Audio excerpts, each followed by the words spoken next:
Howdy, my name is Ethan Torres, and I'm in Mr. Cap's online speech class 1315. Today, I will be giving you my persuasive speech on the legalization of rhino horn trade.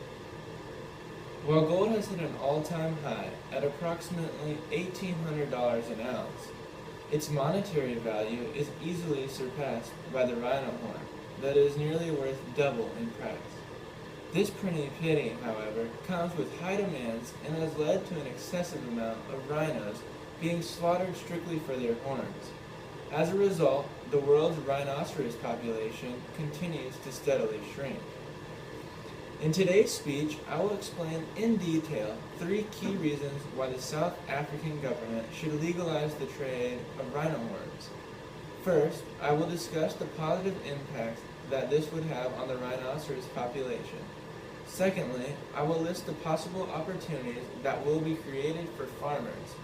And lastly, I will touch on new alternatives and forms of medicine that the rhino horn could attain. Later on, you too will understand why this regulation change is so critical. It ultimately results in people providing rhinos with the protection and habitats they need, preventing them from continuing their direct path to extinction.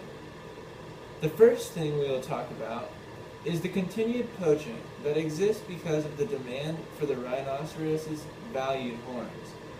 Poaching of rhinos is not something new, however it has increased drastically over the last 30 years.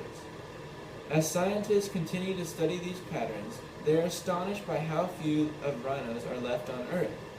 According to some statistics, since 1970, the world's rhinoceros population has decreased by almost 90%. This is primarily linked to the poaching being done in the hunt for the rhino's treasured horns. Several accusations have been made about how the only way to end the war against illegal poaching is to legalize the trade of their horns.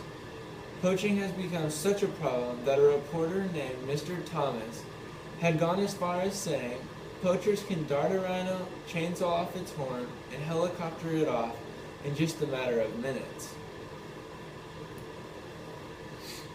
As you can see by that quote, poachers have definitely mastered the killing of rhinos for their horns. If we do not legalize the trade, the number of rhino deaths will continue to increase, and we will have not the ability to change the direction the rhino population is headed. Secondly, we will need to focus on the potential upside for farmers that the legalization could bring them. While the majority of people tend to overlook the significance that rhino horn trade has on society, the horn's value continues to remain at an all-time high, and it is hard for many of these farmers to resist the temptations. Farmers are faced day to day with the constant temptations of participating in the illegal horn activity, especially the ones that are struggling to make ends meet. If rhino horn trade was to become legal, it would make living rhinos worth more and not just viewed as profitable for their horn. John Hum, owner of the largest number of privately held rhinos, provided us with an insight when he states that if farmers were making a profit out of the rhinos, they would have the will to guard against the poachers.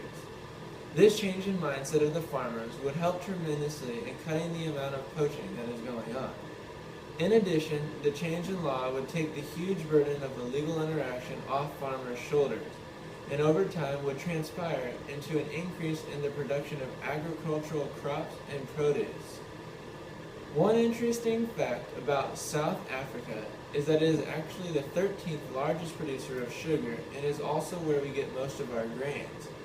If these actions are taken, it would allow researchers the ability to study and find new innovations in consumer products that can be used in our everyday life. Lastly, we will examine the possibility that the horn could be used to make non-traditional medicines or treatments. As medical researchers in the States continue to struggle at finding new methods of treatment for diseases and illnesses, doctors in other countries, like Asia, might think they just found the answer. the healing attributes that are found in the rhino horn. Today, several of these countries, including China, use the horn to cure anything from common colds, fevers, to even various types of cancer. Although it may just be all a myth, it raises valid questions regarding the fact that it may have some genuine health characteristics.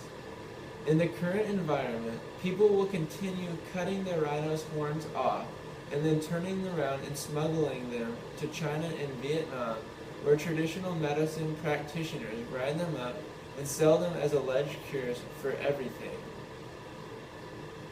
Think of all the possibilities that could be created if they were to contain healing attributes. Not to mention, its legalizations would also give professionals more time to examine and test patients. This would not only help out in the medical field, but would also transfer over to an increase in the rhino's overall population. If alternatives were to scientifically be found, it would open up conservations around the world that could house the rhinos, take care of them, and breed them. This would eventually help the total rhino population get back on track and minimize the illegal hunting of the endangered species, called poaching. In conclusion, if we do not take action to stop this war, it will be too late to try and prevent this catastrophe. The government legalization of trade will not only help reduce the illegal poaching, but open up new windows of opportunity and possibly help to better the health of the world. It will also, most importantly, allow the rhino population to grow exponentially and no longer be considered endangered. Thank you, and have a good day.